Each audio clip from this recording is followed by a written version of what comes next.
is the current situation with Channel 31 right now?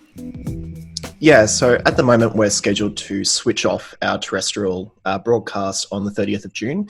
So that means that all of the TV signals that we send out over the air, so the things that you can pick up on an aerial at home or on your camper van or wherever you watch TV, that will be switched off.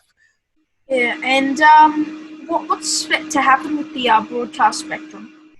Currently, nothing. That's one of our main kind of questions that have come up throughout this whole process. For a bit of background, in 2014, the Minister of Communications, who was then Malcolm Turnbull, announced that he wanted us to, move from using spectrum and broadcasting over the air to moving online instead, which is fine and all good in theory.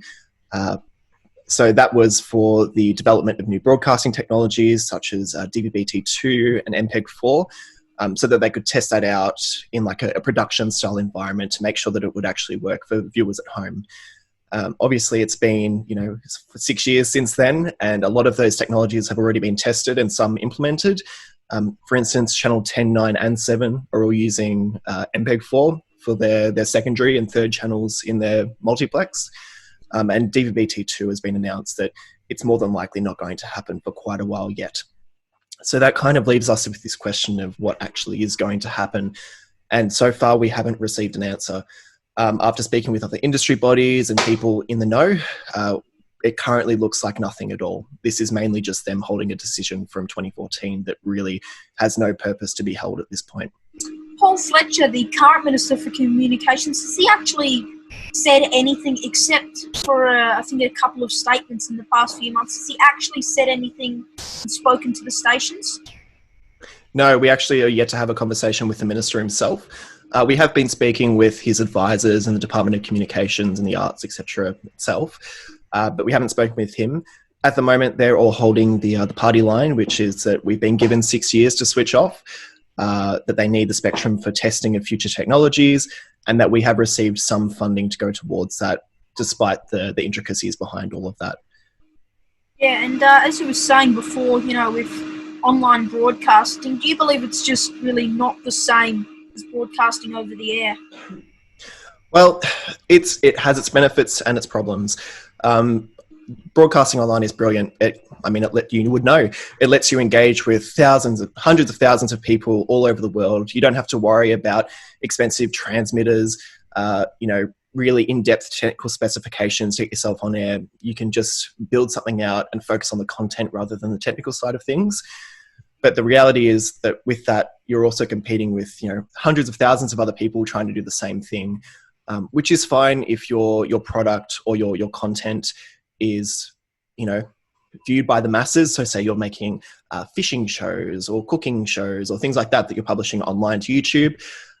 It's when you're doing things like local news, local multicultural programs, any kind of coverage of live events, which is kind of our bread and butter these days, that all gets lost in the big just echo of broadcasting online. Why in your mind, apart from, you're talking about local news and stuff that's really only relevant to areas in Melbourne and Victoria, why do you, in your mind, do you believe Channel 31 is so important to this community? I mean, its history is astounding. It's been broadcasting now for nearly 26 years. And, broadcast tests happening far before that. I think it goes back to nearly 30 years ago.